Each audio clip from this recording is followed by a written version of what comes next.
All right. Hello, and welcome, everyone. I hope I am coming in nice and clear. Sorry about the issue with the stream originally. Not sure what happened with my audio there. And then my computer kind of glitched out after I tried to get it back. But we're back here now, live, special Sunday edition of Questioning Everything. So glad all of you guys that stuck around through that technical difficulties and are tuning in live here on Sunday. Hope you had a great weekend as well. So we'll start off from the beginning, just to kind of do a whole refresh. So tonight we're going to be looking at two men who helped reshape how the modern world understands itself and the reality that we live in.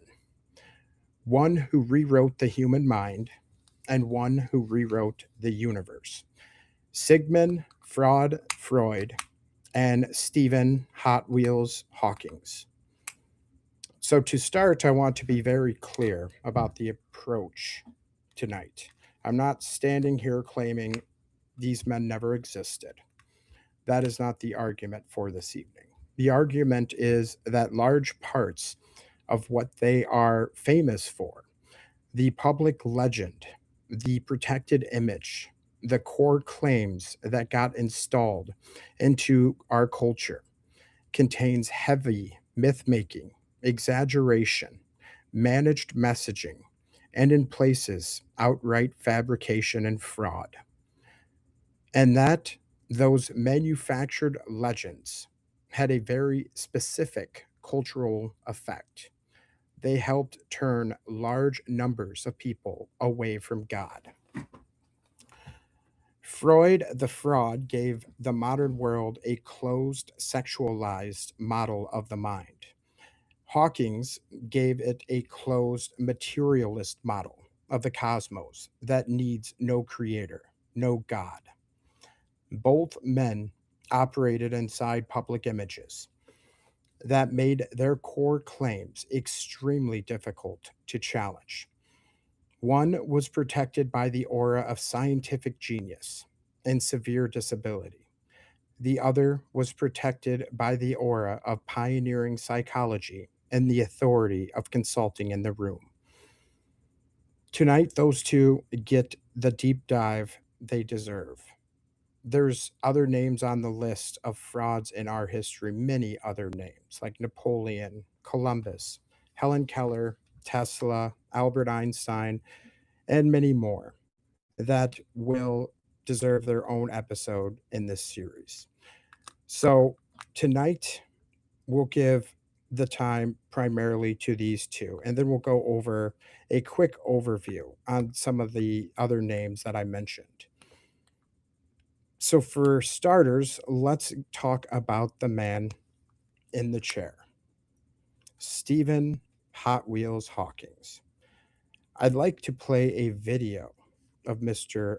Hawkins before we start. And many of you guys know him famously for his Mr. Roboto voice with his little computer keyboard, right? Many have never heard him talk before he got that computer. Now, to kind of give you a little background on Hawkins, he was diagnosed with motor neuron disease and ALS at 21. Told he had a couple of years. He lived more than 50 years after that diagnosis and died at age 76. That fact alone should stop anyone cold. The average survival after an ALS diagnosis is 2 to 5 years. Roughly 10% of all diagnosed make it past 10 years. Cases that reach 20 or 30 years are already extreme outliers. 55 years is so outside the normal distribution that even sympathetic medical papers and doctors have to stretch to explain it. They talk about atypical, slow progressing forms, early onset, and exceptional care. In plain language, almost nobody has ever lived that long after an ALS diagnosis. So before we get into Stephen too much, I want to show you just really the biggest parts of proof for me that told me everything that this guy was saying was complete bogus BS. I want to play an earlier clip of one of Stephen Hawking's interviews before he had his little magical computer. You know, the little robot translator. Nobody ever really has heard him before he had his computer. I certainly never did until, I started looking into the guy more. And I think there's a reason why you'll see right away. He has his own personal translator. So he's doing an interview and he has his own personal translator. And you can just see for yourself here. Let's pull that up.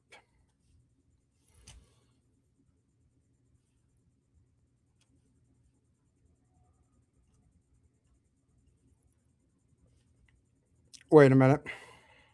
It would help if I played it with sound. Give me just a moment, folks. I'm sorry I forget to check the box sometimes. All right. Here's Mr. Hawkins in his own words. I don't think physics has much contact with mysticism. Physics aims to find a rational model for the universe. And mysticism aims to describe the universe basically as a mystery.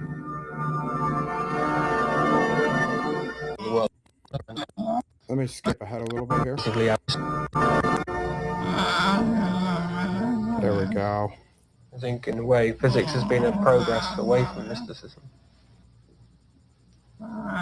towards a rational understanding of the universe.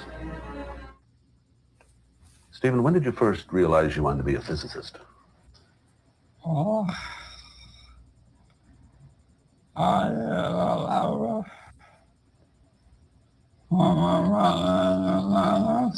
I think I knew from about the age of 9 or 10 that I wanted to be a scientist. Most of my activities, like playing with model fireworks, or model railways, or playing complicated games, was aimed in some way at finding out how the world worked around me.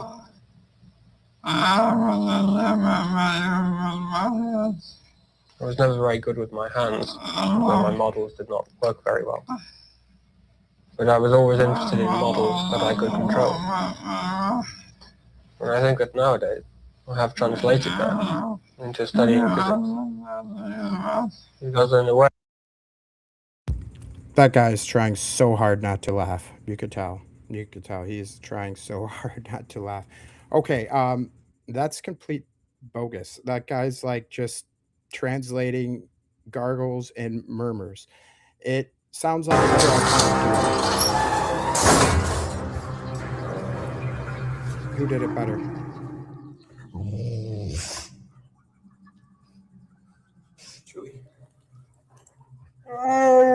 Chewy, is that you? Chewy!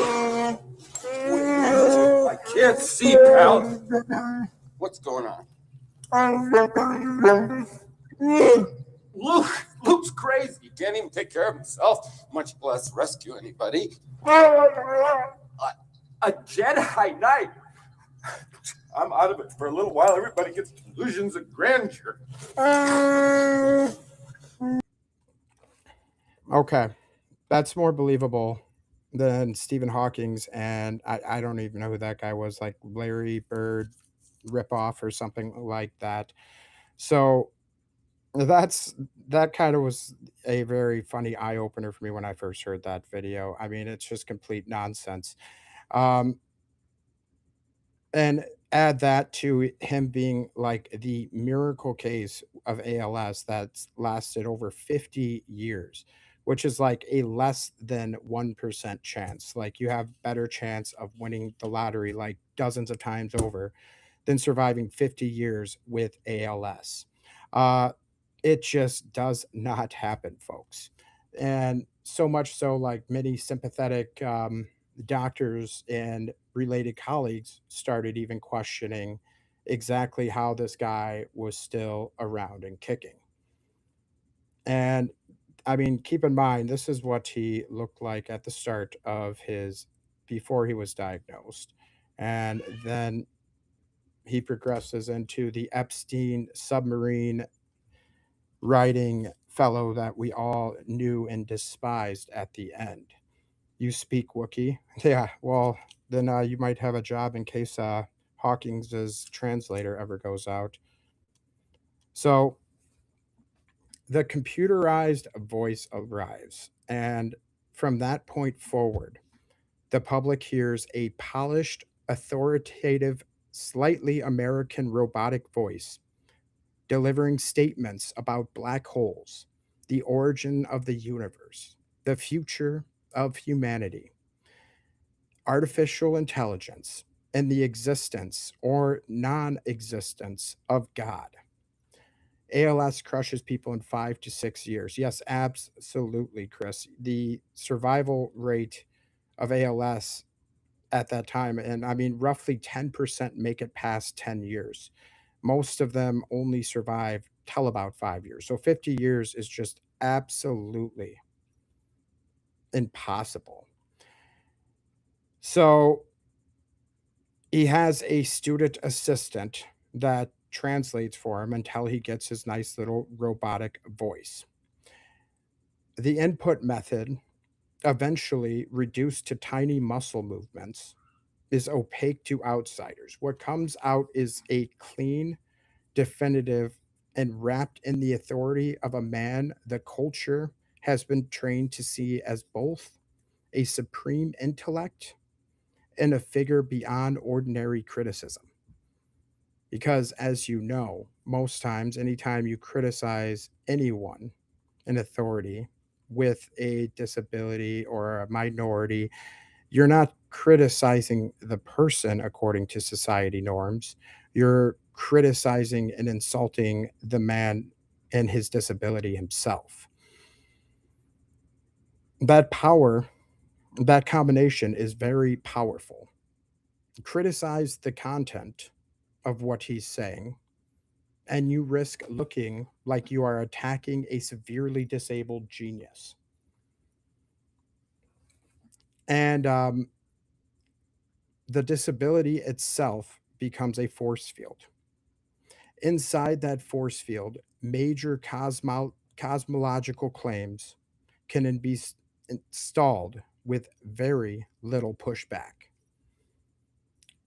And those claims matter. In his later work, especially The Grand Design and his final book, Hawkins is quite explicit. The universe does not need a creator. The laws of physics are sufficient. Spontaneous creation from nothing is possible. There is no God, in his own words or garbles. No one directs the universe. When that message comes from the most protected scientific voice of his era, it carries enormous weight,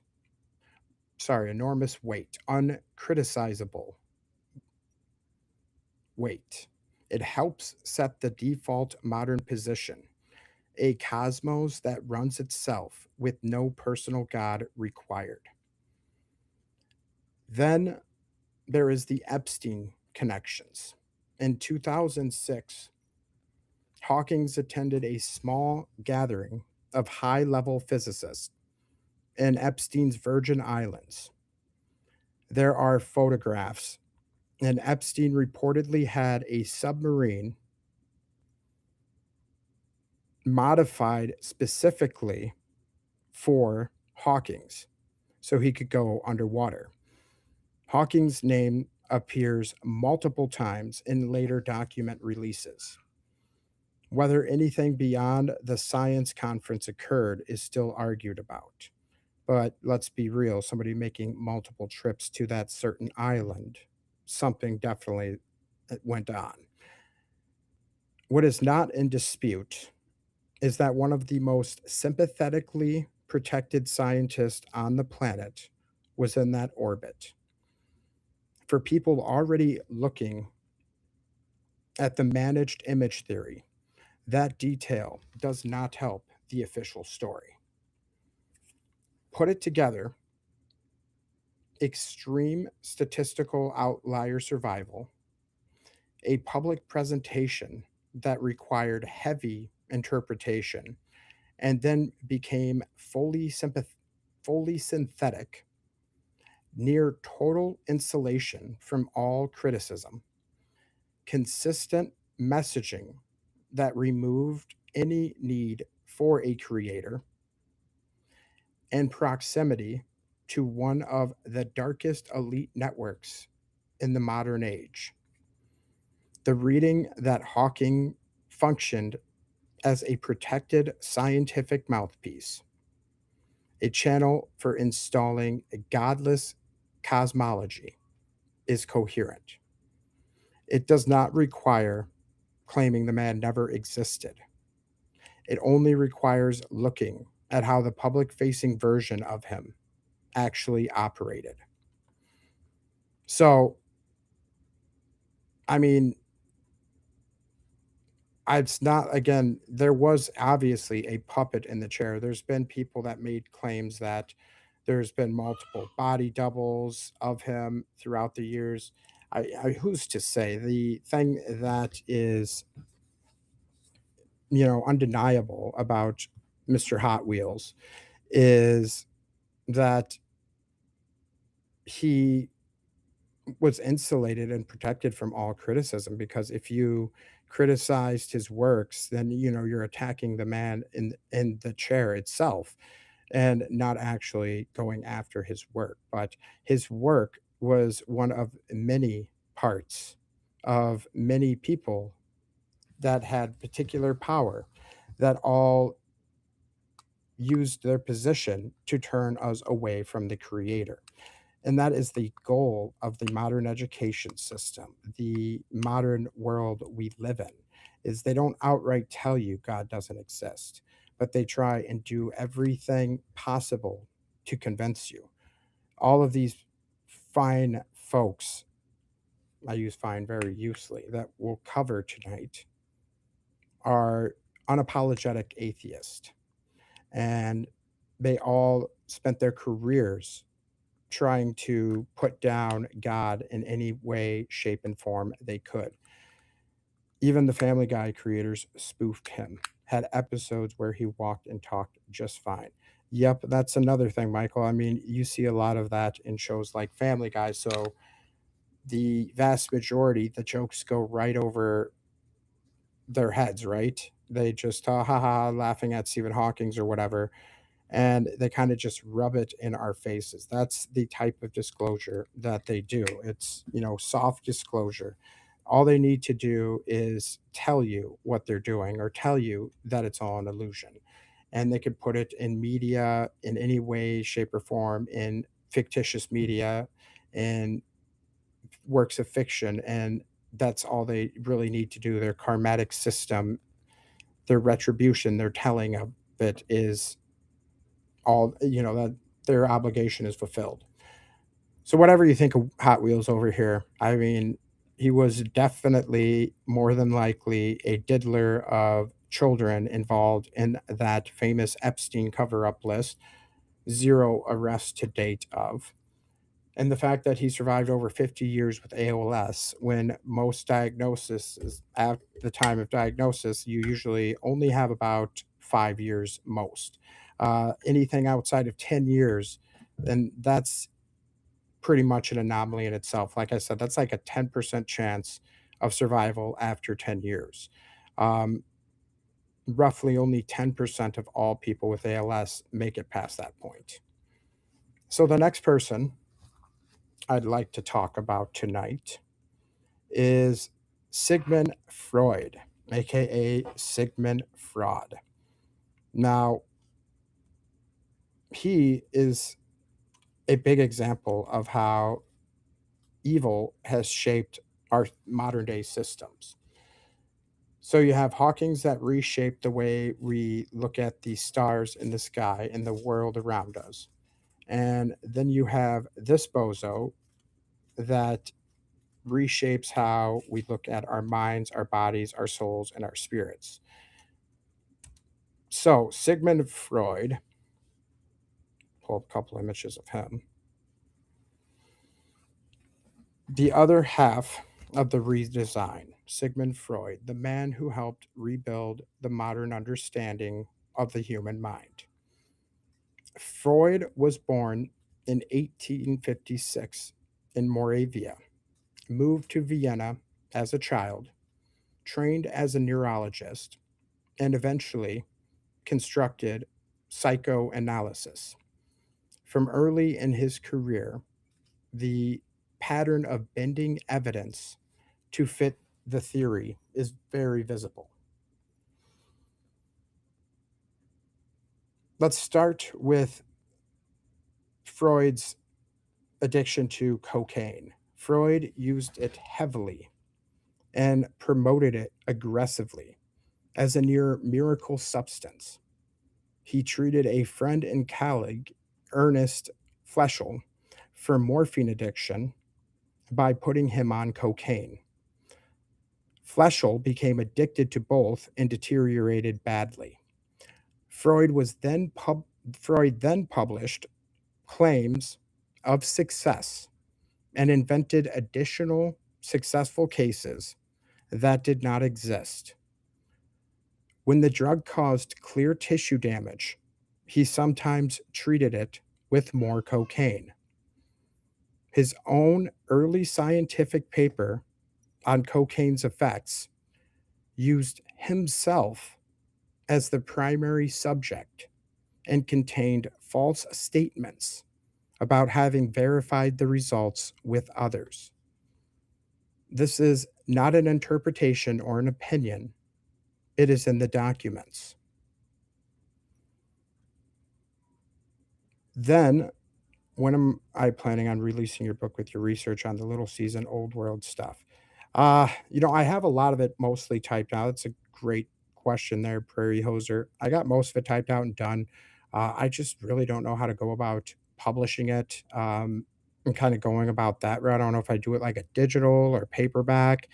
And I've had so many other things going on right now. I have not really put too much thought into that.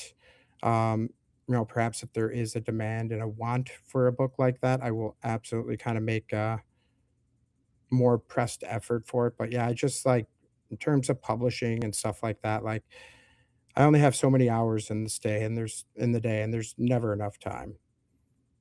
It is a planned title for an upcoming episode too. Yes. Okay. So let me be clear with that. So he used cocaine to treat one of his friends who had a morphine addiction, and it screwed his friend up even further and deteriorated his condition even further, and he used that as a claim of success. And then he published further works on the miracles of cocaine by using himself as a case study. So the case studies, serious researchers who have gone back to the primary notes and letters. Frederick Cruz is the most thorough recent example, finds repeated fabrication, major omissions, and claims of therapeutic success that the actual records do not support. Freud destroyed large amounts of personal correspondence and notes. The published versions of several of his most famous cases do not match the private evidence. Freud is the worst. Didn't his dad give him secret book at 33 and that's when he flipped the way he treated his patients? I'm not sure. It seems like, by what I could see, he was always, a fraud, a scum, not a very good person. But, let's do a little thought experiment here. Let's pull up the old Google and just type in Sigmund Freud and see if there's, what the science or what the mainstream depicts him as, right? Let's see if they talked about any of that little bit that I just covered or how they paint the man. So, overview. Freud was an Austrian neurologist and psychiatrist who is considered the father of psychoanalysis. His therapeutic technique, psychoanalysis, involves dialogue between a patient and psychoanalyst to evaluate and treat psychological issues. Freud's theories, though controversial. So that's pretty much all they say. That's mostly anybody's ever going to look into the man. And he's painted as some kind of legend in the field, right? Nothing about his cocaine addiction, nothing about any of those bogus studies. They just outright paint him as a legend, as a father of modern psychoanalysis. Sigmund Freud, in the certain pointy noses mystical book, Candace has talked about it. Candace Owens. She's kind of a fun person, fun topic. I don't know what you guys think about her coverages, but she makes a lot of good points about that Charlie Kirk thing. I tell you what. Um, so the seduction theory episode is especially revealing. In the mid 1890s, Freud publicly claimed that every case of hysteria he had treated was caused by actual childhood sexual abuse, usually by the father. He told a scientific meeting he had confirmed that in 18 cases, the chairman essentially called it a fairy tale. Privately, in a letter to his closest confidant, Wilhelm Felles, in September 1897, Freud admitted he had not brought a single analysis to a real conclusion, that he had no complete success, and that maintaining the theory would require accusing almost every father, including his own, of being perverse. He then abandoned the theory and replaced it with the claim that most of these memories were fantasies arising from the child's own sexual drives. That pivot leads directly to the Oedipus complex and the heavy sexualization of childhood psychology. So, very not so good guy so far, right? The cultural consequences of his work was significant. Real reports of childhood sexual abuse became easier to reinterpret as fantasy or projection. At the same time, the deeper engine of human behavior was relocated firmly into sexual and psychological conflict. Spiritual explanations and oppression, influence, possession were pushed to the margins as primitive superstition. Now, this is the larger shift.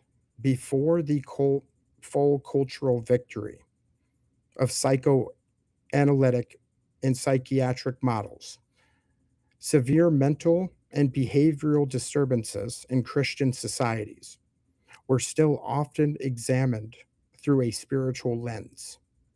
The Catholic Church, for example, maintained a formal rite of exorcism, standardized in the Ritual Romanum of 1614, and they trained exorcist priest and priest, or I'm sorry, they trained priest to become exorcist for it. The assumption was that non human spiritual realities could act on a person. Freud's framework and medical model that grew with it moved almost everything inside the own individual psyche.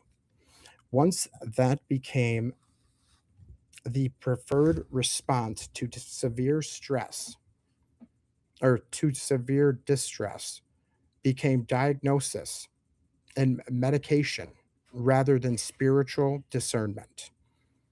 The institutional emphasis on exorcism declined sharply through much of the 20th century as psychological explanations took over. Only in recent years, in recent decades, has demand and some clerical pushback produced a partial revival. Mary Marcel and others suggested Freud recovered a memory of being molested by his nurse and then shifted from seduction theory, abuse causes neurosis, to the okay. Yeah, I have heard a little bit about that. Yeah, and again, a lot of it never was just proven rumors. Yeah, absolutely. Yeah. So Freud himself was an open atheist, as many of these people are. In his book, The Future of an Illusion, he treats religion as a collective neurosis that humanity should outgrow. He did not need to scream that God was fake. He simply offered a sophisticated, closed, materialist system for understanding the inner life that made traditional spiritual categories look unnecessary. Combined with the protected authority of the clinical setting, it was highly effective. So when we say Freud helped turn people away from God, this is the mechanism. He rebuilt the map of the human mind in a way that left little room for an actual soul, for real spiritual warfare, or for any serious non material explanation of a human's brokenness. And he did it while engaging in documented scientific misconduct, cocaine promotion, heavy addiction, and outright case fabrication. Dude was straight up not a good guy at all. I mean, like I said, heavy user on the cocaine, aggressive promoter of cocaine for years, treated his own friend with it and made him worse. His friend had a morphine addiction and he treated it with cocaine and made his friend all sorts of messed up from it. Fabricated the paper on it to make it look like his cure for morphine addiction worked. And multiple serious biographers and historians have shown that Freud's published case histories are full of distortions, omissions, and outright inventions. He claimed cures he never achieved. He coached patients into remembering things that fit his theories.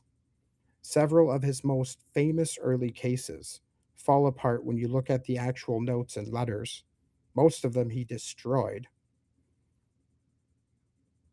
And again, the seduction theory flip.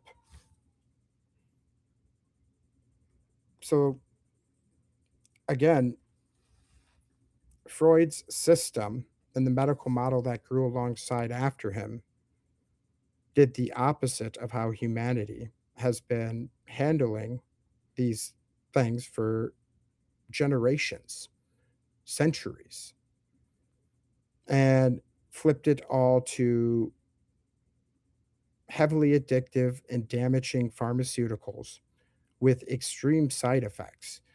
It's crazy that we used to have so many asylums, mental hospitals all across this country, and now there's next to nothing. The only cure is basically just a lifetime of pills and therapy. Michael, he said a large portion of his case studies, clinical claims, and theoretical conclusions collapse under modern scrutiny. Yeah, and yet he is still praised as some, father of his field with none of these criticisms ever being mentioned. I've never heard of any of these criticisms of him up until, recent years when you actually start looking into him as yourself. My wife, who went to school for 4 years for a psychology degree, she was taught that, his work was unimpeachable, It was the father of her field. The famous case of Anna O. Freud claimed she was cured by talking therapy. Historical records show she was not cured, was hospitalized, and had no improvements from Freud's method. Yeah, all of it's a fabrication.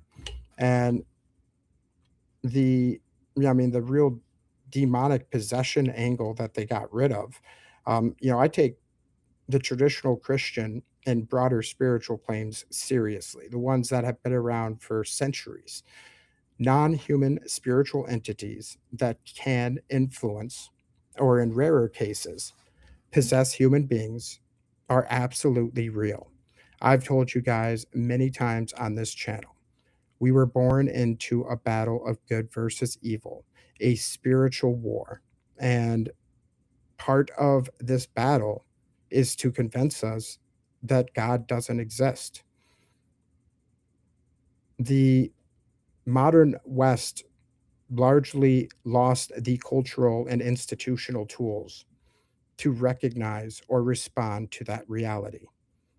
When every severe disturbance is pre classified as brain chemistry or trauma, anything that doesn't fit neatly into those boxes get medicated, managed, or ignored.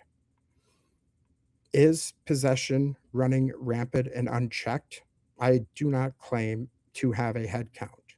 What does seem true, though, is that the diagnostic and cultural net is now so heavily weighted toward purely material explanations that genuine spiritual affliction, if and when it occurs, is very likely to be miscategorized and left unaddressed in spiritual terms. Has anyone received a very loud, unsolicited emergency alert on their cell/mobile phones? It happened on my phone about 30 minutes ago, overriding my phone's settings. No, actually, that's kind of worrisome. Um, where's my phone even? I don't think I got any notifications since I restarted the show. No, no emergency alerts over here. That's interesting. Hope everything is good on your end. Yeah, they shut down the old healing centers from the old world. Couldn't claim to be a healer or doctor without Rockefeller indoctrination. Yep, and those petroleum based pharmaceuticals. Modern medicine is more about maintaining and treating these symptoms and not the actual ailments. And most of it is with heavily addictive and damaging petroleum based pharmaceutical products. Just another way to push petroleum on a society that had no needs for it. Um, Talking a little bit more about the spiritual angle here. Like I said, I'm not saying possession is running rampant and unchecked, but since we switched our diagnostics to completely ignore it and rule out all legitimate cases or instances in it, um, we're doing a very big damage and danger to ourselves.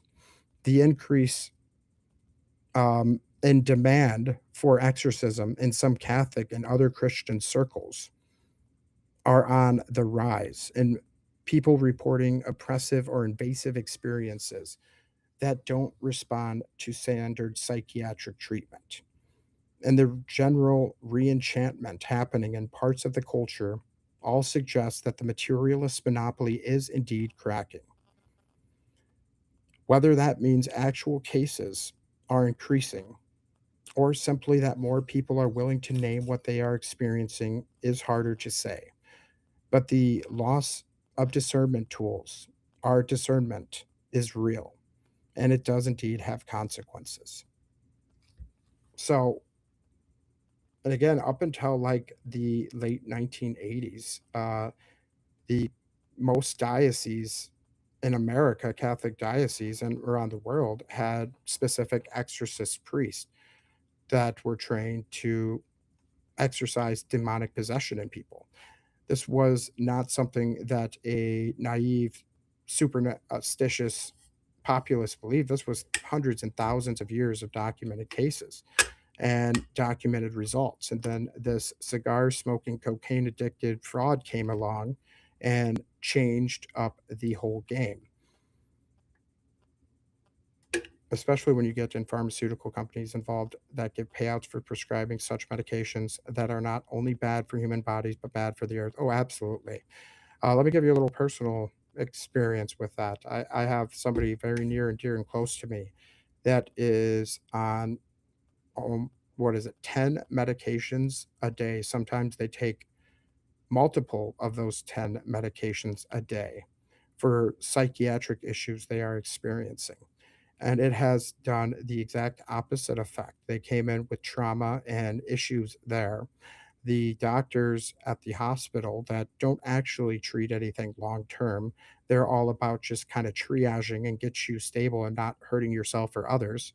And they do that by just over prescribing you to death, almost literally, on prescription pharmaceuticals. And then you're in just such a dazed stupor. 10 medications, 10 separate medications, folks. Does that sound right? Does that sound normal? Then they have, then those are twice daily, most of them. One in the daytime, one at night. I try and help them see alternatives, but sometimes it's hard to convince the ones that you love and care about the most that they are being deceived, right? So let's tie these two together. Look at what these two figures accomplished in history in parallel. Hawking's helped install a picture of the universe that needs no creator. The laws of man are enough. Spontaneous creation from nothing is possible. No one directs the cosmos. We are all just specks of dust. We are all just evolved from monkeys and apes on a spinning ball in a big sea of nothingness. You don't matter. You don't make a difference. You are just a speck of dust, less than a speck of dust in the grand cosmos. No room for God, no room for creator, no room for your own spiritual worth. Freud helped install a picture of the human mind that needs no soul in any traditional sense. The deepest drives are all sexual and psychological. What earlier generations might have examined as spiritual affliction becomes mental illness to be managed, to be prescribed a pill for. That message came wrapped in an authority of the consulting room and the pioneering science of no, psychoanalysis. One rewrote the outer world we know. One rewrote the inner world we know. Both operated inside heavily protected public images.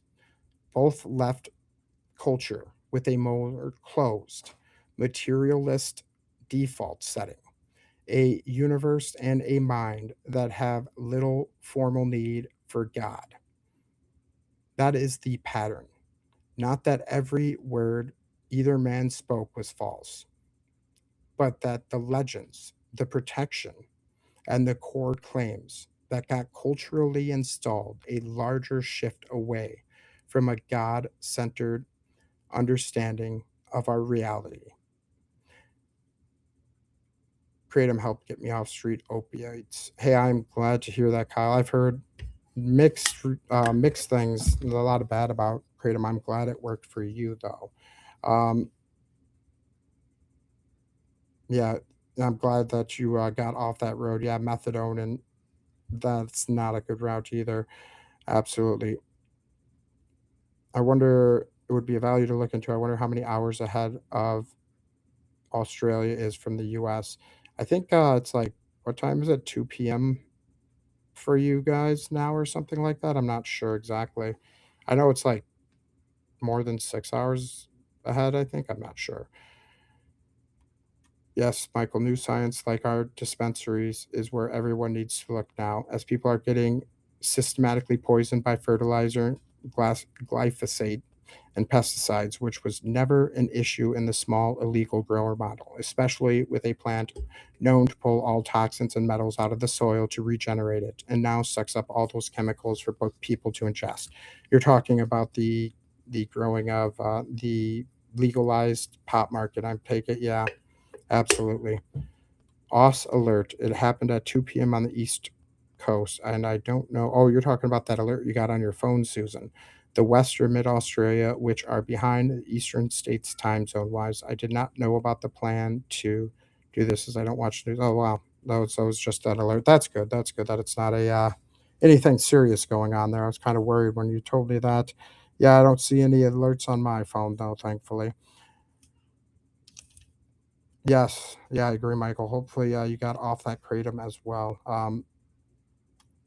Kratom does have some help with people, like I've seen with addiction, but I've also seen people get very seriously addicted to that. Hey, thank you very much, Pan. I appreciate that. I appreciate that. I just dig into topics and rabbit holes, and more rabbit holes come out, and I love to talk with you guys about it. So, the pattern repeats over and over again with the mainstream narrative of things. It is to create a godless society, a society that values materialistic goals and possessions, that this is the only life you live, that everything else doesn't matter. There is no afterlife, there is no heaven or hell. You can just have all the fun you want here and now. You can have all the premarital sex, whatever you want. There's no consequence for your actions. There is no man with the scales above. A great way to control people, get them on long acting opioids. Yes, absolutely, Kathy. I've seen it with so many of my friends and family. And it leads to even harsher street drugs when the doctors start thinking that they're addicted to the harmful opioids that they prescribe. So they cut off the opioids, oftentimes very suddenly without any weaning off. And then it takes those people to the streets to find harder options that are unregulated and causes overdoses and fentanyl deaths, all made from the same pharmaceutical companies. Absolutely one. Substituting one substance for another is always a problem, but I couldn't afford rehab at the time, so I used it to taper off. Hey, that's great to hear, though, Kyle. I mean, yeah, sometimes we have to do what we have to do. I mean, yeah, they make rehab and facilities like that so expensive and very hard to get into. You know, limited beds and stuff like that. You have to go on waiting list and whatnot. So I'm glad that you found a way to get off it. Doesn't always work for everybody, but I'm glad that it worked for you. Absolutely. I'm pretty sure that cocaine wasn't illegal at that. Yes, I mean, it wasn't illegal at the time, no, but for Freud to say there was no adverse effects for it, he used it to cure his friend's addiction to morphine that, was outright false. And then he used himself as a case study for the benefits of cocaine and habitual cocaine use, however. That is the topic of it. Yeah, it was a lot of times often prescribed, as I said at the beginning of the segment on Freud. He overly prescribed it to his patients and then reported great successes from it when there was nothing, it was complete opposite of that, in fact. So it's not that I'm saying, what he did, doing cocaine and stuff, it was legal at the time, yes, but it was not so much a good substitution and a good drug to prescribe people. Yep, exactly. Yeah. And before that, it was used pharmaceutical. I mean, heck, the first recipe of Coca Cola had cocaine in it. So there are other names that belong to this larger conversation. We are not doing them justice tonight. They are going into a proper part two. But I do want to plant the seeds for them before we leave. Um, Napoleon Bonaparte, real general and emperor, perhaps, but the superhuman legend, the carefully managed image, and even the long running questions about whether the body returned to France in 1840 was actually his all show heavy myth making at work. The other one we're going to be talking about in the next coming episodes, Christopher Columbus, the clean story of Genoese Catholic visionary who alone convinced Europe the world was round and discovered a new continent is falling apart. The identity, background, prior knowledge of lands to the west, and motives are all far messier than the schoolbook version of him. One of my favorite fake people to talk about is Helen Keller, a real woman who suffered severe disabilities, but the level of independent literary and intellectual achievement attributed to her. They even say she flew a plane. She talked with a British accent, despite being born and raised in the South, and she went deaf at like 8 months or something like that. But she somehow had a British accent when she did learn to speak. Interesting, right? And she flew a plane. So once you look closely at the role of Annie Sullivan and the methods of communications, strains credibility for a lot of people who examine it carefully. Again, she was another talking mouthpiece for the narrative. Another one that we've talked about many times before in the program that deserves a little bit deeper dive is Nikola Tesla. He made many contributions, many contributions, but the almost saint like free energy martyr who was systematically destroyed by Edison and the bankers is a heavily mythologized figure. Legend has grown far beyond the verifiable record and now serves modern narratives about suppressed technology. Each of these deserve a full treatment. The pattern is the same: real people, constructed legends, and cultural effects that are larger than the men themselves. That will be part of the part two in upcoming episodes. Also, we'll talk about the fraud that is Albert Einstein, his interesting wife, and many more in coming up. This might be a part two, might be a part three series here.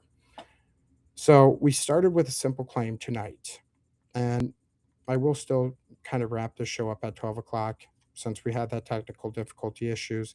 Cut out a little bit about it. I don't want to keep you guys past 12. I know it's very late for most. So we'll kind of wrap up normal time here. So I'll take a few of your questions and then I'll kind of close the night. Uh, ta- ta- ta- ta- ta. Just kind of looking through some of the questions here to ask. I got through a lot of them. When anyone's work is labeled as untouchable or unimpeachable, you need to instantly question that body of work. Mathematics has disproved some of Hawking. Freud has been disproved multiple times. The Clovis timeline has been disproved 20 plus years after someone challenged the timeline. I can go on and on. Yes, sir, Chris, that's a great point you made at the start. When anyone's work is labeled as untouchable or unimpeachable, when his disability is brand as cover for legit criticism, you need to start instantly asking questions. Absolutely. Angela, you said, much love from Northern California. I'm so glad you're breaching these topics. Exorcism definitely needs to be available. Just saying, yeah. And I wanted to have, full deeper episode on exorcism as well. And it deserves a deep dive also, because now it's just laughed off as just myth or fairy tales, but there is a lot of a lot more legitimate claims in the exorcism trials than anything this fraud on the left of me has said. So yeah, Edison supposedly ripped off Tesla for $50,000. Yeah, that absolutely Edison ripped off a lot of people. stole a lot of patents, if I remember right. All right, folks. So we started with a simple claim. Two men, Freud and Hawking, helped reshape modern understanding of the mind and the universe in ways that made God feel less necessary. We looked at the protected images, the statistical and documentary problems, the messaging, and the cultural downstream effects that these men caused. The point is not to deny that either man existed or that either had real abilities. The point is to notice how legends are built, how protection works, and how certain ideas get installed as the smart default position, while alternative understandings are things that worked for generations in humanity, now labeled alternative understandings, alternative medicines, especially ones that leave room for a personal God and real spiritual realities. Those get pushed to the margins. Once you see the pattern in these two, you start seeing it elsewhere. That is why the other names are coming in the upcoming episode to further establish the principle and the theory that all of our history, all the mythical, legendary figures that they present to us in our history, are all nothing but a set of lies agreed upon. And one of the figures that we'll be talking about was attributed to that quote, a quote I use very often. History is nothing more than a set of lies agreed upon, attributed to Napoleon Bonaparte himself. So we'll talk about him and many more in the next episode, which will be this Thursday, 10:30 p.m. Central Standard Time, live as always. Hopefully next week's schedule or this week's schedule should be nice and standard Thursday or Tuesday, Thursday, and Friday. Sorry, the next episode is on Tuesday, not Thursday. Sorry, I got that backwards. So, yep, we'll have our 3 episodes at normal times this week, 10:30 p.m. Central Standard Time, live. Get to a couple more of your questions, and then we'll say so long. Some started manufacturing synthetic kratom, which is not safe, nor is the same as clear organic kratom. Yeah, like that gas station stuff, that is all synthetic garbage stuff. Stay away from that gas station stuff, folks. I've seen many of friends fall pretty hard from that synthetic crud at the gas station. All right, folks. Well, with that, I hope you have a great night. I hope you had a great weekend. Have a great Monday, great start to your work week. We'll be back Tuesday night, 10:30 p.m. Central Standard Time. And until then, question everything, friends.